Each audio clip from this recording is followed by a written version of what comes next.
After 14 years, Pixar's crime-fighting family, The Incredibles, are returning to the big screen. It's a modern animated classic, and really, if you somehow haven't seen it, you should. But just in case you need a quick refresher on how the Pars got their super groove back, here's the story of The Incredibles in 5 minutes-ish.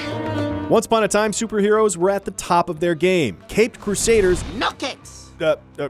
non-caped crusaders like Mr. Incredible, Elastigirl, and Frozone were celebrities, beloved by all, but then it all came crashing down. While off duty in Metroville one night, Mr. Incredible stops a robbery on the way to his own wedding to Elastigirl, but his efforts are interrupted by young superfan Buddy Pine, who causes chaos by accidentally blowing up a railway line. The incident marked the beginning of a public revolt against supers and their relentless do-goodery, and soon enough lawsuits were leveled against them that the government was forced to take action. The Superhero Relocation Program granted all the supers amnesty from responsibility of past actions in exchange for their retirement from public life. Fast forward several years and pounds later, Bob Parr has abandoned his Mr. Incredible moniker and is now working at a dead-end job. Helen Parr, formerly Elastigirl, looks after their suburban home and their 3 super kids. Violet, who can produce force fields and turn invisible, Dash, who can run super fast, and Jack, who can— look, we'll get to that later.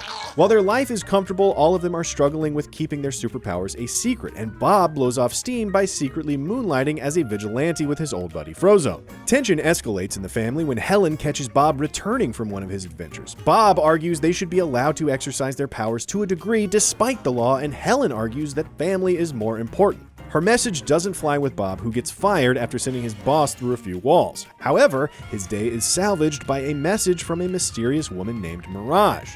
She claims to be a secret agent of the government seeking out Mr. Incredible's help to take down one of their dangerous escaped robots, the Omnidroid 9000. If he helps, he'll earn triple his annual salary. With the call to action and the easy money tugging at his nostalgic heart, Bob tells Helen he'll be out of town for a conference and travels to the remote island of Nomanison to take down the Omnidroid. Showtime.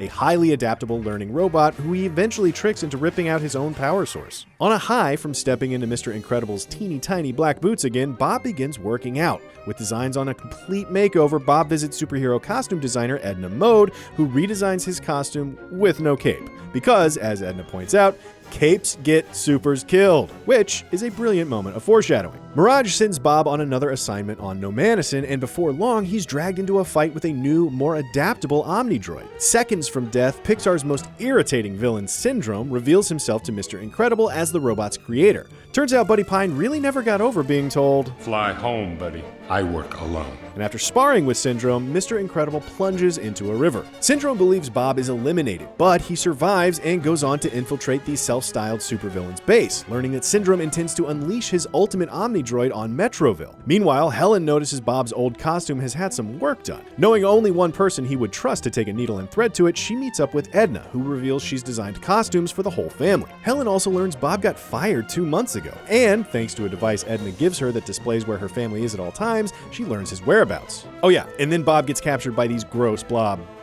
things. Helen pilots a jet to Nomanison only to realize Dash and Violet have stowed away on board, leaving Jack with a teenage babysitter. And you know what, we'll get to that later. Despite a direct hit from one of Syndrome's missiles, Helen manages to save the family.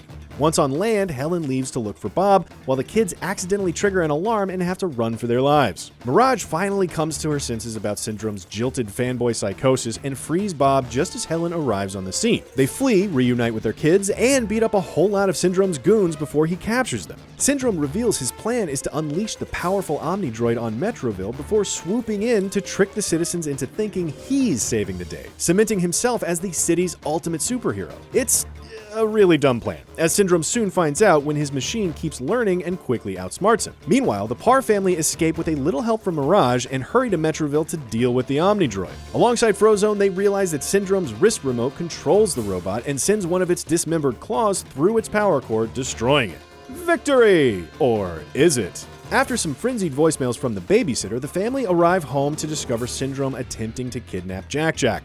He tries to escape, but Jack's powers are finally revealed, and there are a lot of them. But I think the little devil dude is my favorite. Helen saves Jack while Syndrome is undone by the very thing Edna warned Bob about, his cape. Foreshadowing. The Incredibles ends with the Parr family stronger than ever, ready to defend Metroville from any villain, even one as ridiculous as the Underminer, which is right where The Incredibles 2 picks up. Helen has officially unretired as Elastigirl and now fights crime on behalf of a campaign to reform the Super's public reputation, while Bob stays home to look after the kids, including Violet in full teen mode and an ever-surprising Jack-Jack. But a new supervillain who goes by the name of the Screenslaver threatens to disturb their delicate balance, and the Incredibles will have to pull together once again to save the world. Thanks for watching, and for more to get you incredibly excited for The Incredibles 2, check out the trailer as well as our breakdown of the Easter eggs and references you may have missed therein. And as always, be sure to follow and subscribe wherever you like to watch IGN.